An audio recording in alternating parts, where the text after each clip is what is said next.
So there's a number of things we need to do, right? If we're organizing work, this is really sort of an operations thing, but I want to speak to the bigger strategy as well, is we need to decide what it is that we work on. If we're in manufacturing, what orders do we put on the shop floor? If we're in project management, what tasks should our resources be working on? Which projects should we do?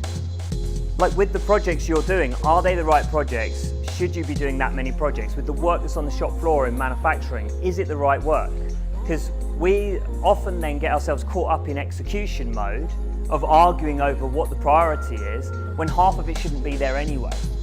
That if there's one thing you leave with, if you want to get up and walk out now, it's do less.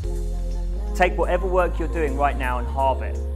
I guarantee you, if you did nothing else, you would get an enormous leap in performance if you're like 99.9% of environments. And I'm going to tell you why that is. Secondly then, once you've got the right work out there, correctly sequence and prioritize the work. You know, how do we argue over priorities all the time? For in a stock environment, we might have things that are make to order and custom, plus there's some regular type work, plus there's stock work, and it's arguing between all these different priorities. If we're in project management, often it's which product is the pet product of the CEO, so that's called priority. Or like the most important customer, that's priority. And then we argue over who's got the more important customer, and then we call that prioritization. What are we assuming when we have those arguments? We're assuming not everything is going to get delivered on time. Because if everything was going to get delivered on time, why would I need to argue over which customer is more important? They're all getting their stuff, right? We're admitting tacitly that we're going to disappoint some customers. We just have to decide each month which customers they're going to be. But I can tell you, they probably won't be your customers next year, right?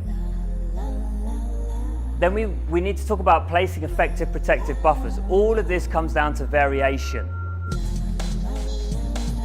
And I'm going to talk to things like Lean and Six Sigma and Agile, these other business improvement methodologies you might have heard of, and why they struggle to get you the results that you need.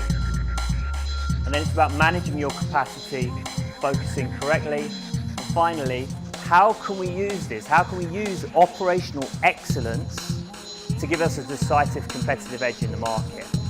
It's all very well being the best at delivery, but it's like, how do you make sure you get paid for that effort?